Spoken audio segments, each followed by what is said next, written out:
Round 3, our cameraman who wannabe director Pete McGowan. He can be a distraction, can't he, Polly? Why do we hang with him? So round 3. Now, what do you expect out of Rivera? Obviously, I gave that round to Shearon. Okay, now what do you say? Are they slipping something into Rivera's glove right now? I mean, he needs something in a hurry to get from behind this. All the punches and points in they can. Unbelievable bout here. Andy Rivera in the blue trunks and Shearon, Pat Shearon from Cohasset in the red trunks. Shearon seemed to be dominating this fight, at least the second round. Now close quarters. Rivera trying to free up that right hand, trying to measure him. This is becoming a very, very close fight right now. Shearon has come back from way out in left field. He's gotten right up on top now and doing a good job. But Rivera's staying right in there too. This is going to be a hard one to call. Rivera lost his mouthpiece for a second time now, and Jordan Pico will stop the fighters and reinsert the mouthpiece. They have to do that, don't they? What, is there a certain time period that they have to stop the fight? In pro fights, they don't stop the fight for losing your mouthpiece, but in the amateurs they do because they want to protect these kids as best they can, and they're doing a good job, especially with a referee like Tico Pico, who's a great fighter and a great referee. Here we go. As you see how he keeps them breaking apart and watching their heads. Great referees we have here tonight. Andy Rivera is cut under the right eye. Shearon now, as Rivera's fighting back. Oh, tremendous counter punching, and Rivera lands a stinging right hand. Back comes Shearon now. Oh, man alive, this is a Donnybrook. It's wild and woolly here. Boy, this is a real slugfest here. Rivera showing everything he's got, and Shearon taking all he can take and giving back. And this Shearon kid, tremendous right hand by Rivera to Shearon. Shearon weathered that very well, shook him, but he's still in there fighting. I got to give a lot of credit for Shearon. He's really a tough kid and got a tremendous amount of heart. Great fighter. And here comes Rivera coming in with some heavy blows. Shearon's still fighting back. This is a real close fight, a very vicious fight. Right now the tide has turned. Rivera ran out of gas, Shearon ran out of gas in the closing moments. That is it, and you can hear the partisan crowd responding.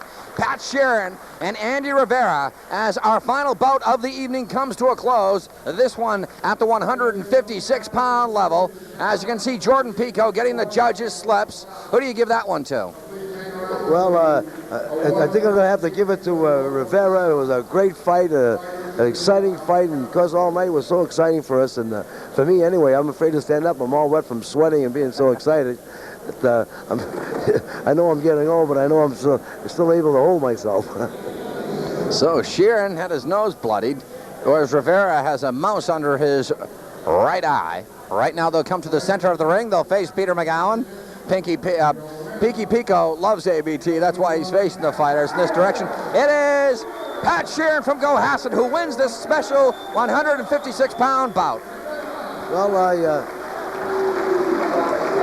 I favored Rivera on that one. It was a good fight. I loved Shearon's comeback, but I guess I didn't realize coming back from taking a lot of abuse proved, as I was saying all night, that a guy taking a punch, coming back after that, which Shearon did tonight, ended up winning the fight, and I overlooked that. So winning a lot of fights that way myself, I should have known better. But sitting out here and being there is two different things.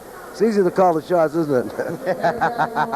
Got that right. So we've come to the conclusion of our boxing here, the NEABF 108th Annual Senior Amateur Championships. I'd like to thank Nick Previty, who's right now the chairman of the officials there, and Bill Conley, the vice president of the New England Amateur Boxing Federation. And I'd like to thank Peter McGowan, our cameraman, and you, Paulie Stivaleta. Great job.